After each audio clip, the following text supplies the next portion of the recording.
So the stuff I'm showing today is not provided to me by any company. These are just redneck engineering, something that some guy built for his sawmill that I thought was cool.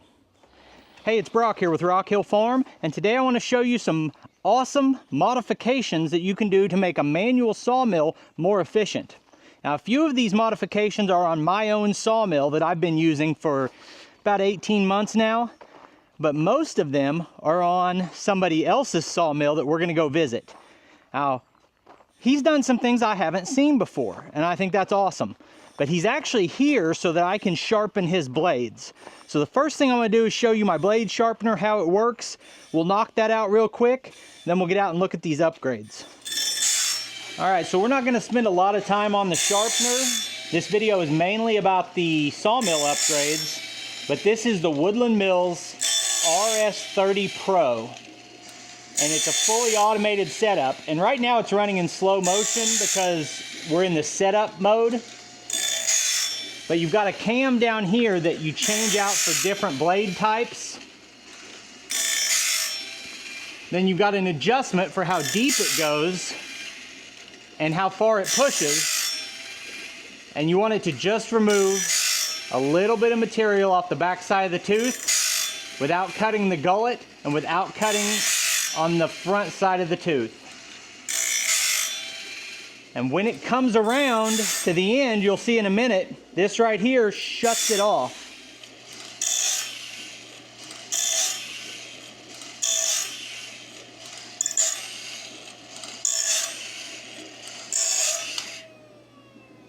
Hey, it worked. First time after setting it up, I'm always nervous that I won't have something set up just right and we'll damage a blade that way. But that was the first one and it went pretty smooth.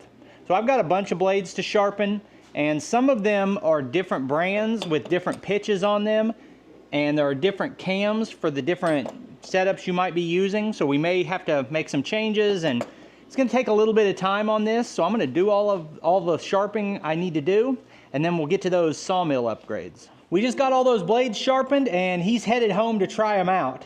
I want to show you a few things on my sawmill, then we're going to go show you his sawmill, where I think he's got some even cooler upgrades that I've never seen before or are unique. And that's really the reason for making this video. But while I'm at it, let me show you a couple things on my mill.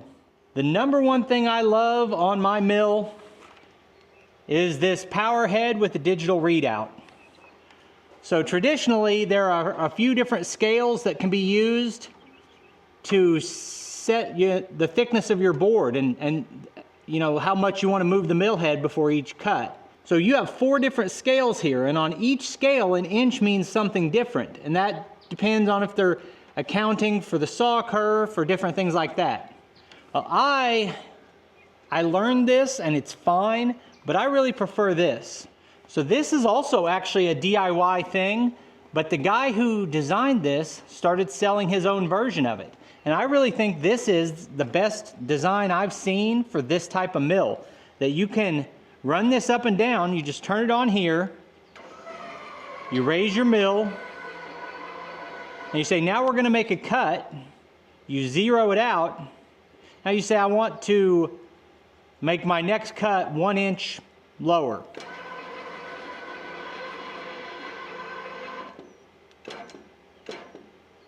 Now that cut will be at 1 inch. But let's say we want an inch thick board after the saw curve. So now we go to 1 1/16", and that should give us a 1 inch board.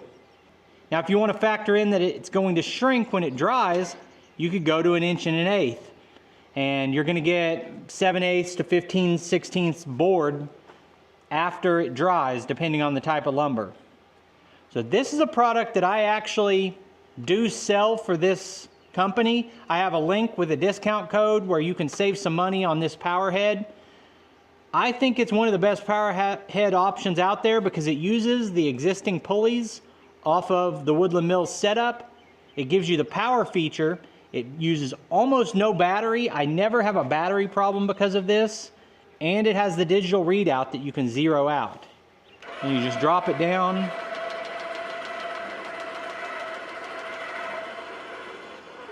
get a little slack in your cables, and shut it off. Now I've left that on several times and came out here the next day and it had not yet run down my battery on the mill. So it's pretty good. In terms of modifications I'm a big fan of, the next one that I've got is these bunks right here. Now those come from Woodland mills. What you do with those is you put your cant hook in here, say this one, and then you leverage against it to shove your log in. And that comes in really handy. Now this is a DIY modification. This is a $35 jack from Walmart, just mounted on a 2x, laid across here. And it allows me to level out my log height, to raise the small end of the log, to line up the pith on both ends. Now mine just sets on this board. I can lift it out and move it. The only problem with this one is it's centered right here. And depending on the size of your log, the center of your log might be here or over here. So it would be nice if that's on a slider. Woodland Mills has a jack like that that's on a slider, and it's definitely better. But I've got the homemade version. I love my Woodland Mills sawmill. I've been very happy with it. I think they have a great price for how much value you get out of the product. But we're going to go look at a very similar sawmill from a different brand. And I'm not there to compare brands or anything else. I'm there to look at the modifications on the mill. So as I pull up, the first thing I see is this bad boy 55CH. I just did a video review comparing this to my TYM.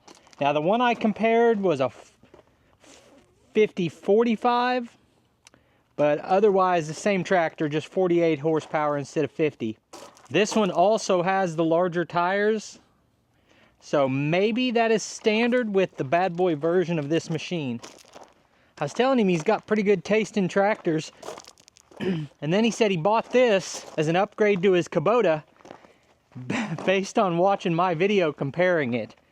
So if it breaks, I won't feel as good about that, but pretty cool when someone tells you something like that.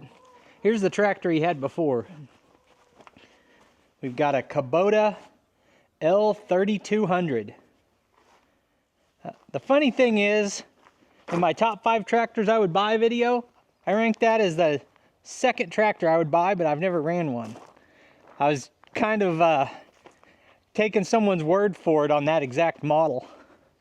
All right, so here we have a very similar sawmill to mine, but this is a MechMaxx 32-inch. So it's pretty standard for the width measurement on any sawmill to not be the same as the throat opening.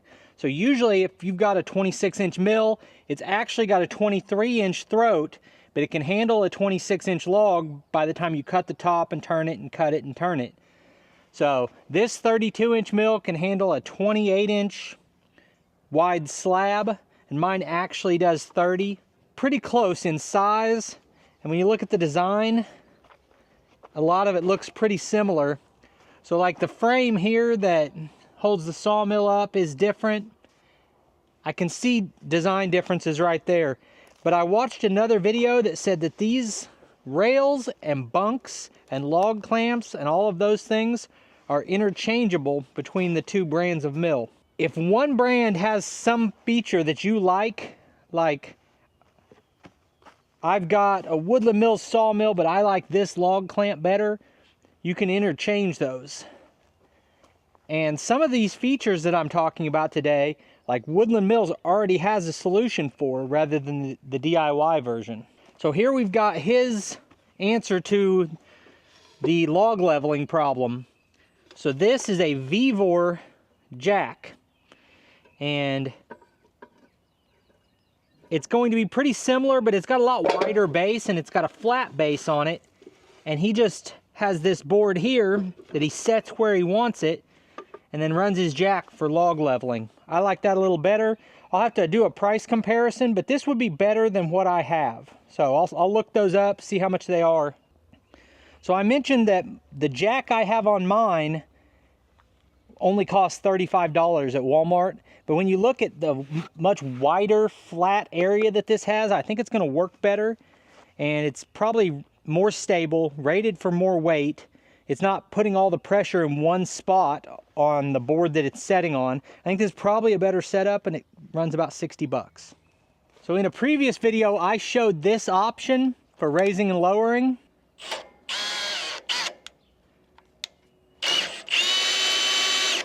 Now my DeWalt drill couldn't handle it. And I don't know if that drill was maybe just old, or if Milwaukee is just outclassing DeWalt right here. But it would turn it, but it struggled, and it felt like it was burning up the drill. So now as we look at DIY or upgraded features, here's a log stop that fits in the same bunk with the same option right here. This could go into a Woodland Mills just the same, but what he's done is put a roller on the top of it. In place of the factory original log stops, he's got a piece of 1.5-inch tubing, and he's just cut it down and put a bolt through here and got a couple of roller bearings. Now when you flip that log, instead of it biting into a sharp corner here and being hard to roll, it's going to hit that and it's going to roll down. Woodland Mills now has this as an option that you can buy. This is like their pro log stop that has the rollers on it. They also have a bunk that has rollers on it, and it goes next to your normal bunk. And my understanding is that you raise that up when you want to roll the log, and it's got rollers on it that let you turn it. But I've never seen those in person, so I can't say for sure. But this right here is something, if you got a little bit of fabrication skills or you know someone who does, you can solve that problem permanently. What a lot of people do, if they don't have the ability to fabricate something like this, is they slide a piece of PVC over it. So this is the same horsepower. It's not the same brand of engine, but it's the same 15 horsepower electric start. So that's something that's different. This mill has an emergency stop button here. That's probably a good little feature. The fluid reservoir is really different. We've got the long tube up here on Woodland Mills. As I look at this, I did not come here to judge MechMaxx against Woodland Mills. But there are individual things I like this stop button. But when I look at this frame and the way it mounts on here, it seems a little bit thinner, a little bit cheaper in a couple ways. But this is a less expensive mill. But a lot of things are the same, and then I notice individual things that are different. So as far as upgrades on this, probably the #1 upgrade is going to be right here. Your standard sawmill setup comes with 2 blocks right here that rub the blade, and you're trying to get the blade to run in between those without rubbing. And a lot of people say that setup allows the blade to walk, and it allows for wavy cuts or just cuts that aren't smooth. And if you look at like an expensive Wood-Mizer sawmill, it's going to have rollers on it that guide that blade instead of just the rub blocks like mine has.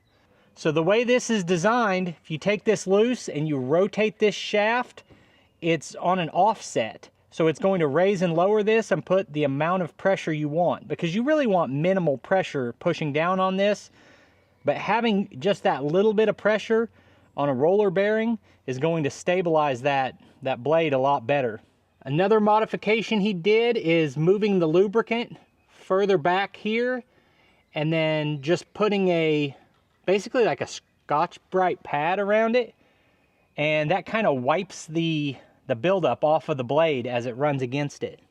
So he's got his own log scale here that he 3D printed, and when people do lumber, they describe it in 3/4, 4/4, 5/4, 6/4.